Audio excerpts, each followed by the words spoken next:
आर्य समाज के यशस्वी मंत्री माननीय श्रद्धेय नरेंद्र पाल निगलानी जी, उप मंत्री हमारे सत्येंद्र रावल जी,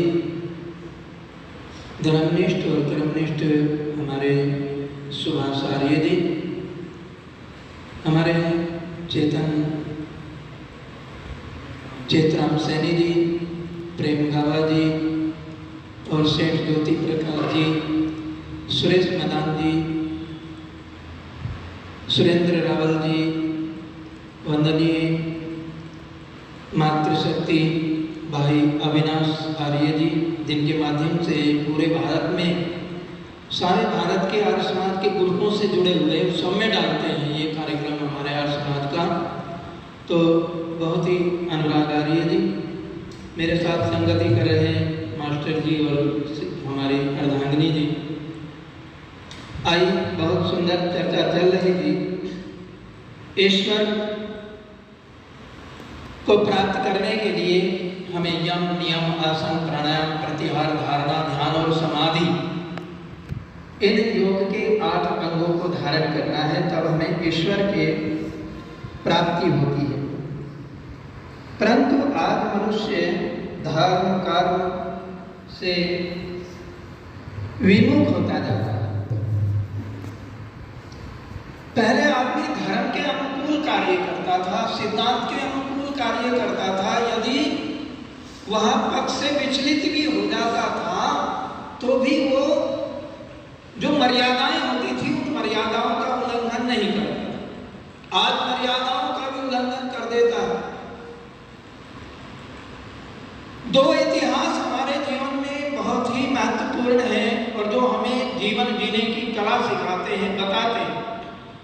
एक तो इतिहास रामायण का है जो हमें त्याग की शिक्षा मिलती है, जो यजुर्वेद के पहले मंत्र में हमें कहा गया है, ईशावास्यम इदं सर्वं यत्किंच जगत्यां जगत् तेन तत्तेन मुह्यतां नागृहकस्य शिविद्यते। तो ये हमें त्याग की शिक्षा दे रहा है। भरत ने त्याग कर दिया है, राम ने त्याग कर दिया है।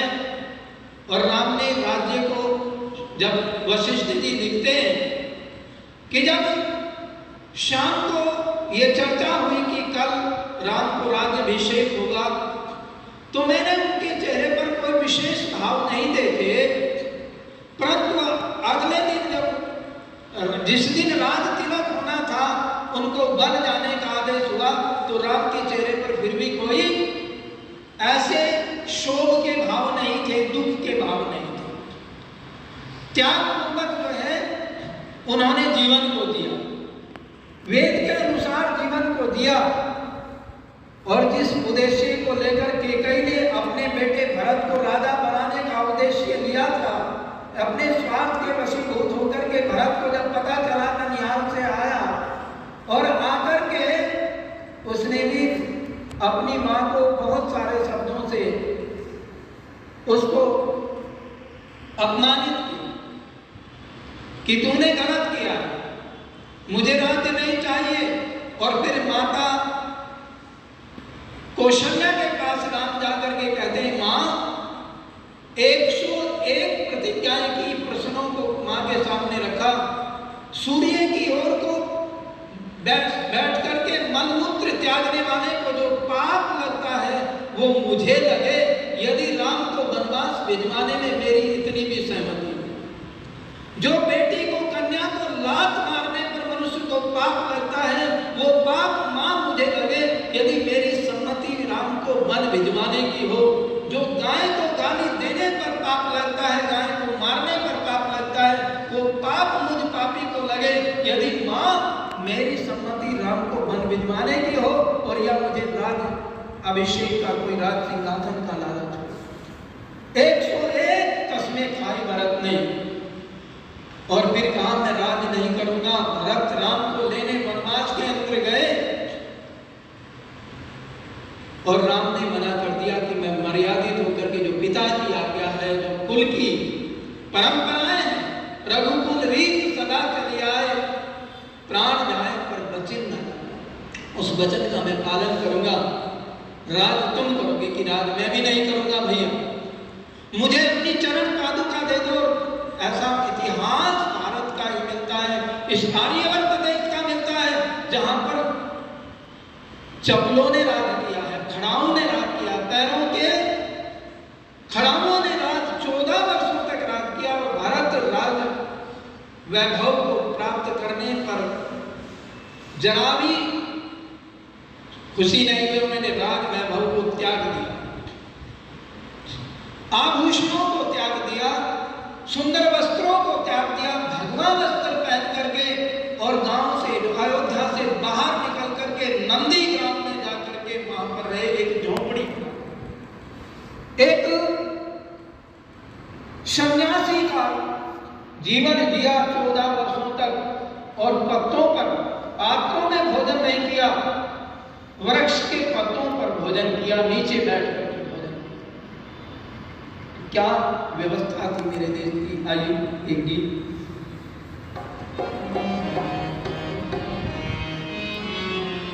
भाई थे यहाँ कैसे श्री राम भरत जैसे, दशरथ के नौनिहालों को जग याद करेगा, जग याद करेगा। भाई थे यहाँ कैसे श्री राम भरत जैसे, दशरथ के नौनिहालों को जग याद करेगा, जग याद करेगा। भाई थे यहाँ कैसे। पता चला जब आ गए मन से रघुराई, सर पे खड़ा मूरत करके चल दिया भाई। पता चला जब आ गए मन से रघुराई, सर पे खड़ा मूरत करके चल दिया भाई। उन त्याग के मस्त खलालों को जग याद करेगा, जग याद करेगा। भाई थे यहाँ कैसे श्री राम भरत जैसे, दशरथ के नौनिहालों को जग याद करेगा, जग याद करेगा।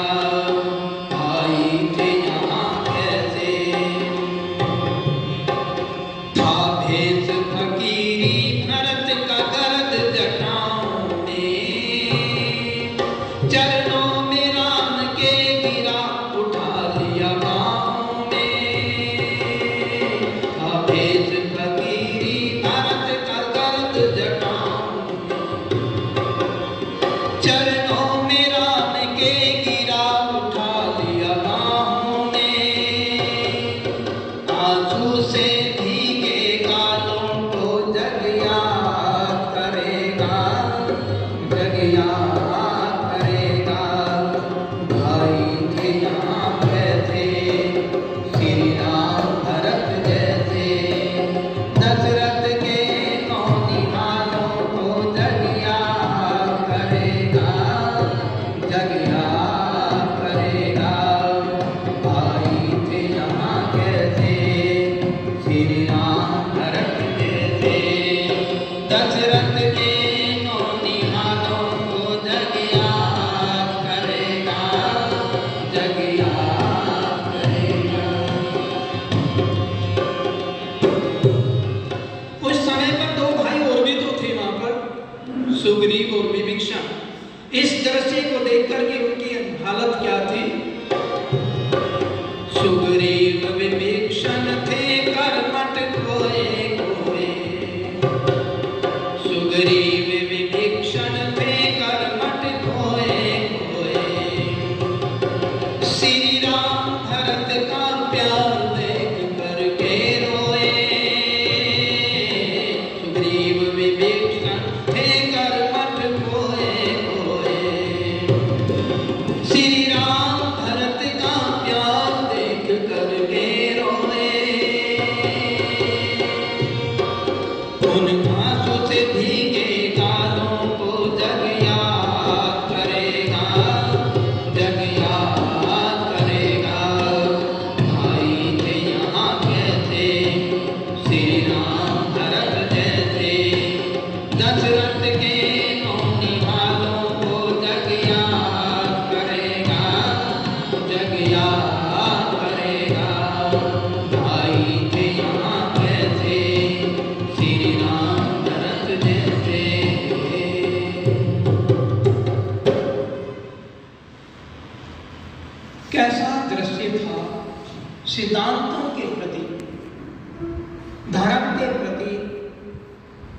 मर्यादा के प्रति कितना उनमें समर्पण था।